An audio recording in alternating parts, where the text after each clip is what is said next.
Title: Old Fort Polk trades Confederate roots for World War I heroes' legacy. Meet Fort Johnson.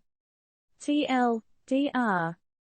Trading in Confederate baggage for a badass World War I hero, Louisiana's Fort Polk ditches the old and steps into the new with a slick renaming.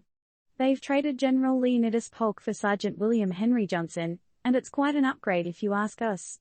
Johnson was a World War I Medal of Honor recipient who served in the all-black 369th U.S. Infantry Regiment. Now the question is this enough, or do we need more sweeping changes in how we name our institutions? With the national reckoning with America's troubling past coming to a head, things are literally taking on new names.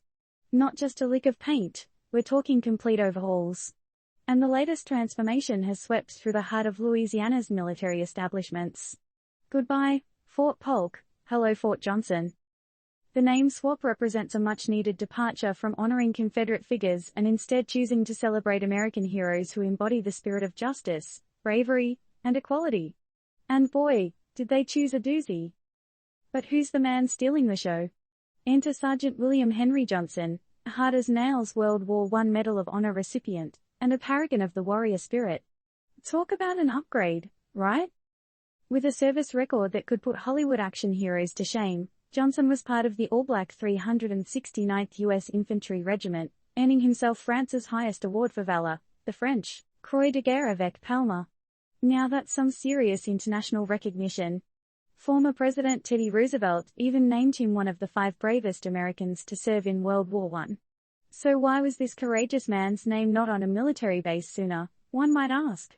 The shift from Fort Polk, named after Confederate Commander Lieutenant General Leonidas Polk, to Fort Johnson isn't a one-off incident. It's part of a sweeping campaign to rename 9 U.S. Army bases.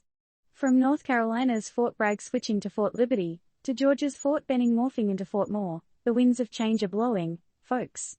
Posthumous awards also piled up for our man Johnson.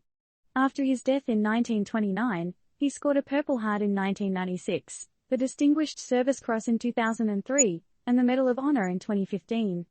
But does recognition after death truly serve justice to the individual's life and accomplishments? We're poised to see even more changes in the names of these hallowed grounds. Georgia's Fort Gordon will soon become Fort Eisenhower, honoring Army General Dwight D. Eisenhower, while Virginia's Fort A.P. Hill will celebrate Dr. Mary Edwards Walker.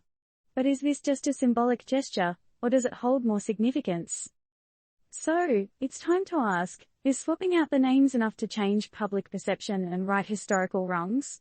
Or do we need to take more concrete actions to address and rectify the injustices of the past? And perhaps the most controversial question, in the grand scheme of things, is it possible to fully sever ties with the troubled past by simply changing a name, or is it an oversimplified approach to a much more complex issue?